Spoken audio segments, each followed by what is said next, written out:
बिस्मिल्लाहिर्रहमानिर्रहीम। सफ़रनामे तो आपने बहुत से पढ़े होंगे, लेकिन मेरे हाथ में मौजूद जो सफ़रनामा है ये वाकई ख़ास है। इसमें आपको एक सयाह या एक सहाफ़ी के बजाय एक ऐसा शख्स मिलता है जो आलम इस्लाम का एक फ़र्जंद है, जो दीनी तहरीकात से वाबस्ता है। दीन और इस्लाम की बालादस्ती उसकी ज़िंदगी का मिशन है, और उसके बाद फिर वो जदीद तुर्की में पहुंचता है। उसने जदीद तुर्की को बनते, पनपते और तरक्की करते हुए देखा है। तैयब उर्दगान का जदीद तुर्की आलम इस्लाम का एक नुमायाँ तरीन तरक्की याफ्ता मुल्क तुर्की सेकुलरिज़म के दौर से निकल कर इस्लाम पसंदों का मरकज़ बनने वाला तुर्की, ये वो तुर्की है जिसके साथ पाक और हिंद के मुसलमानों के जो जज्बात हैं वो कई नस्लों से मुताल्लिक़ हुए हैं। उनसे कई नस्लों का ताल्लुक़ है हमारा मौजूदा तुर्की और खिलाफत उस्मानिया के साथ। और इसी सल्तनत उस्मानिया के तहफ़्फ़ुज़ के लिए मुसलमानान बर्र सग़ीर ने बेशुमार कुर्बानियाँ भी दी। 1919 में तहरीक खिलाफत बर्पा की गई। तहरीक खिलाफत के बड़े मकासद में से 3 ये मकासद थे। सबसे पहला मकसद ये था कि खिलाफत उस्मानिया बरकरार रखी जाए। नंबर 2 ये कि मुक़द्दस मकामात उस्मानी खिलाफत के पास ही रहें, उनसे ना छीने जाएं। और तीसरे नंबर पर सल्तनत उस्मानिया को तकसीम ना होने दिया जाए। तो इसके साथ साथ मुसलमानों ने सल्तनत उस्मानिया को बचाने के लिए जो बेशुमार माली मदद दी, उसमें बर्र सग़ीर के हर घर से सोना जमा किया गया, तुर्की तक पहुँचाया गया। और इसके साथ साथ फिर तुर्कों के साथ बर्र सग़ीर के लोगों के ख़ानदानी मरासिम भी कायम हुए। बेशुमार लोग वहाँ पे मुंतकिल हुए, वहाँ शादियाँ की और उसके बाद फिर वहीं के होकर रह गए।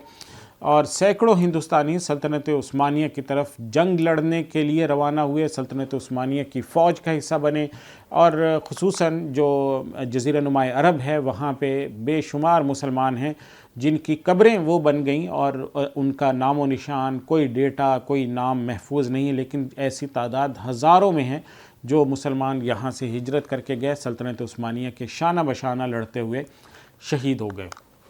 तो ऐसे बहुत से वाक़यात आपको तुर्की के बारे में इस किताब में पढ़ने को मिलेंगे। और सल्तनत उस्मानिया ने 3 बरअज़्मों पर किस तरह से हुकूमत की थी, और 2003 से ख़ुसूसन जो तैयब उर्दगान ने एक नया जन्म दिया है तुर्की को, और सेकुलरिज़म की बजाय वहाँ पे इस्लाम गालिब आया है। इस्लामी शायर दोबारा से ज़िंदा हुए हैं। इस्लामी अहकाम पर जो पाबंदी वहाँ पर लग गई थी, उनके हटने के बाद तुर्की की क्या सूरत हाल है। तो दुनिया में बहुत से लोग हैं जो नारा लगाते हैं कि वो इस्लामी निज़ाम नाफिज करेंगे, लेकिन तैयब उर्दगान ने करके दिखाया है। और ये एक पूरी दुनिया में कॉमन परसेप्शन पाया जाता है कि जहाँ पे इस्लामी हुकूमत आएगी वहाँ पे मईशत कमज़ोर होगी, लेकिन तुर्की में आपको इसके बरक्स मुआशी तरक्की भी नज़र आती। तो ऐसी बहुत से वाक़यात, बहुत सी दिलचस्प दास्तानें वहाँ के शहरों, देहातों और इलाक़ों के सूरत हाल मौलाना अनवर गाज़ी साहब ने अपनी आँखों से देखी है, लोगों से मुलाकातें की हैं, इंटरव्यूज़ किए हैं, और फिर उसके बाद ये सफ़रनामा लिखा है जो आपको मेरे हाथ में नज़र आ रहा है। तो ये तुर्की का तारीख़ी मालूमाती तज्ज़ियाती सफ़रनामा आप ज़रूर ख़रीदिए, पढ़िए। अल हिजाज़ पब्लिशर्स ने इसे शाया किया है। इसका नंबर नोट कर लीजिए 031421397797।